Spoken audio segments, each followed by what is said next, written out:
नमस्कार, मैं हूं astro vastu expert Savi Singh and welcome back to my YouTube channel. Jupiter यानी कि देवगुरु बृहस्पति ट्रांजिट कर रहे हैं वृषभ राशि से मिथुन राशि में। और वृषभ राशि से मिथुन राशि में देवगुरु बृहस्पति का ये जो ट्रांजिट है वो कोई ऑर्डिनरी ट्रांजिट नहीं है। 12 से 13 महीने में देवगुरु बृहस्पति यानी कि प्लैनेट जुपिटर जो है वो एक राशि से एक जोडियाक से दूसरे जोडियाक में ट्रांजिट करते हैं।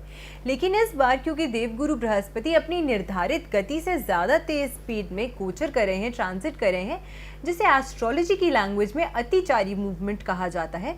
इसी कारण से ये जो प्लैनेट का ट्रांजिटरी मूवमेंट हो रहा है ये और ट्रांजिट से अलग है।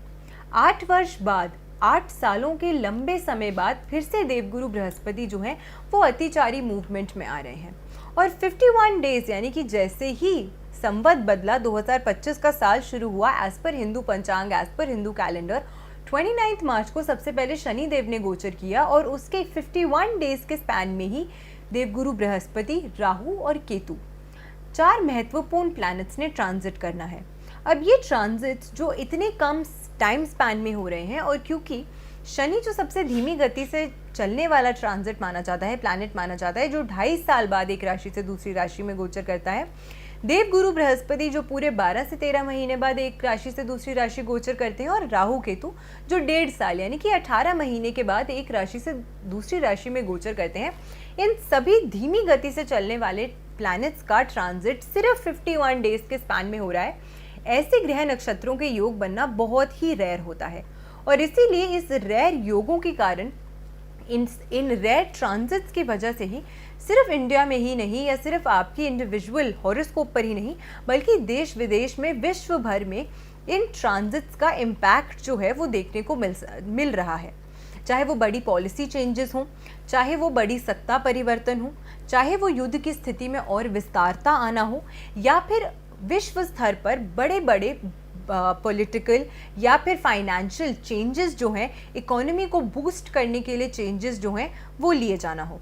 तो इस तरीके के कई सारे बड़े बदलाव जो हैं जब आपको विश्व स्तर पे देखने को मिल रहे हैं, तो क्या इसका इम्पैक्ट आपकी इंडिविजुअल हॉरोस्कोप पर नहीं पड़ेगा? बिल्कुल पड़ेगा।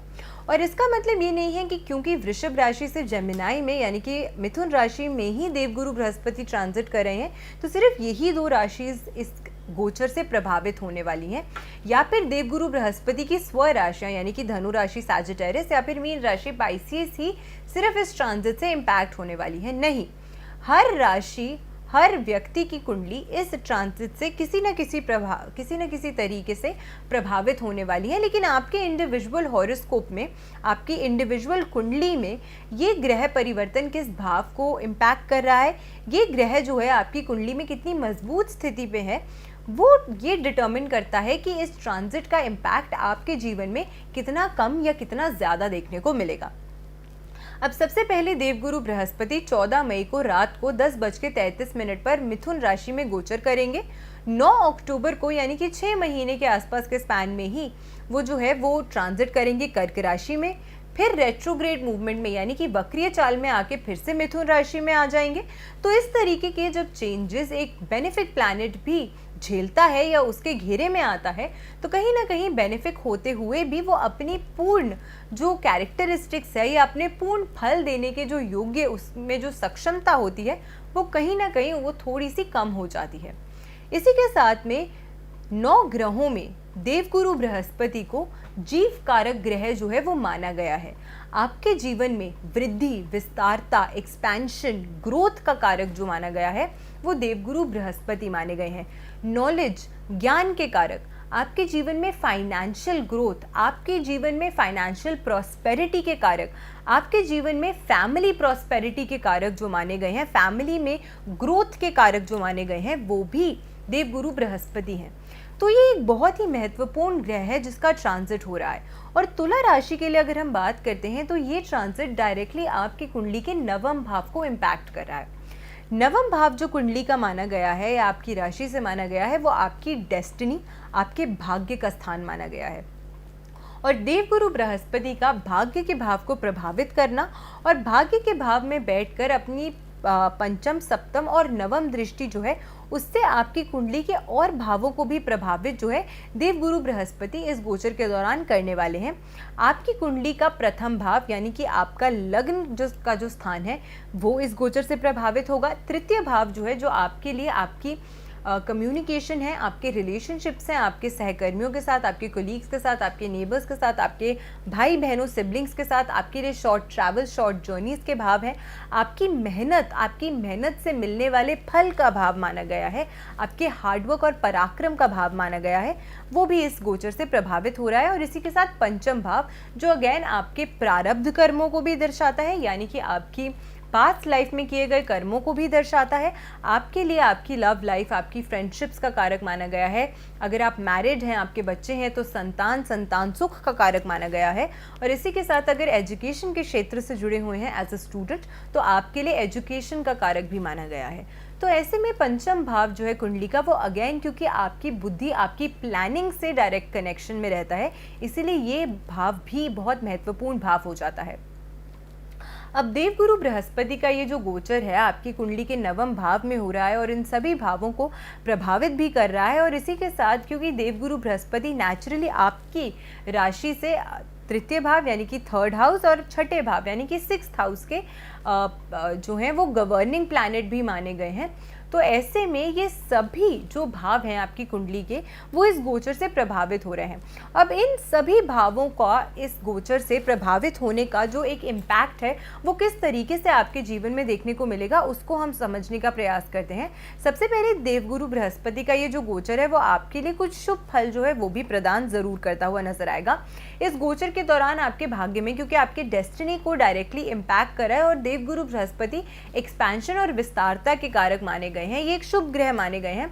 तो आपको इनिशियल अपने ये जैसे ही ये ट्रांजिट होगा, जैसे ही गोचर होगा, 1 हफ्ते से 2 हफ्ते का जो समय रहने वाला है, 15 से 20 दिन का जो समय रहने वाला है, उसमें आपको अपने लिए कुछ अच्छे न्यू अपॉर्चुनिटीज़ जो हैं वो आती हुई नज़र आने वाली हैं। भाग्य उन्नति होती हुई आपकी डेफिनेटली नज़र आने वाली है। इस समय के दौरान अपने बड़ों की या गुरुओं की एडवाइस से अगर आप आगे कोई भी कार्य शुरू करते हैं या उससे कुछ करते हैं या उनकी एडवाइस से आप कुछ विस्तारता अपने काम में लाते हैं, तो उससे आपको अच्छा लाभ जो है वो देखने को मिल सकता है।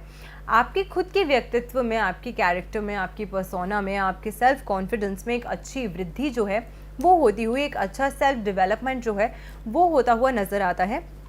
इसी के साथ शिक्षा यानी कि शिक्षा के क्षेत्र में अगर आप एज अ टीचर हैं, अगर आप लेक्चरर हैं या आप कोई भी ऐसे क्षेत्र में हैं जहाँ पे आप दूसरों को काउंसल करते हैं, एडवाइस देते हैं उनको, या फिर लेखन के क्षेत्र से जुड़े हुए हैं यानी कि एज अ राइटर आप काम करते हैं, तो दोनों ही तरीके से ये जो समय है आपके लिए ये बहुत अच्छे आपके लिए न्यू अपॉर्चुनिटीज़ लेकर आ रहा है इन योर वर्क लाइफ। आपको काफ़ी अच्छे न्यू प्रोजेक्ट्स का हिस्सा बनने का, नए काम करने का अवसर जो है वो भी मिल सकता है during the period of this transit.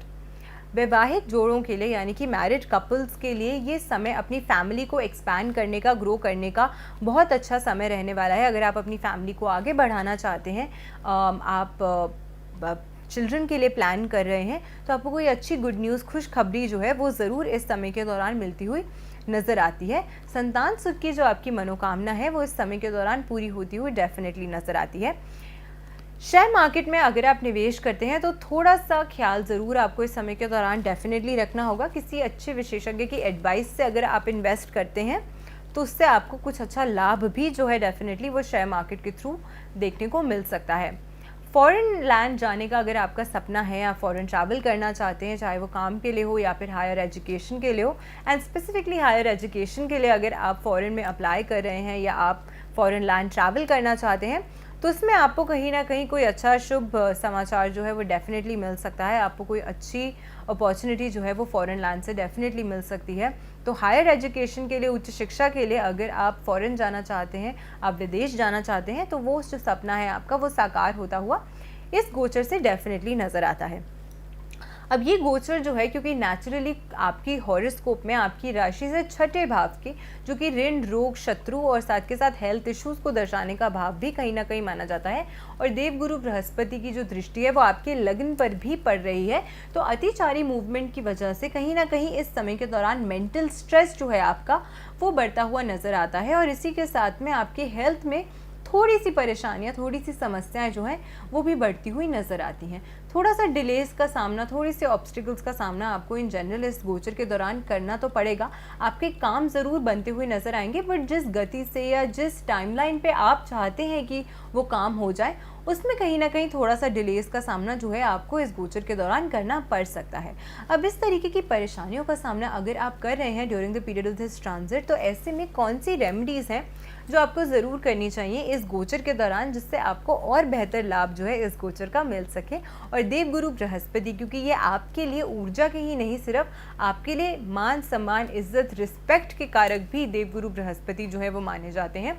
तो इसीलिए इस प्लैनेट की एनर्जी और ऊर्जा को अच्छा करने से, अच्छा होने से आपको बहुत अच्छा लाभ जो है आपको अपने जीवन में मिल सकता है।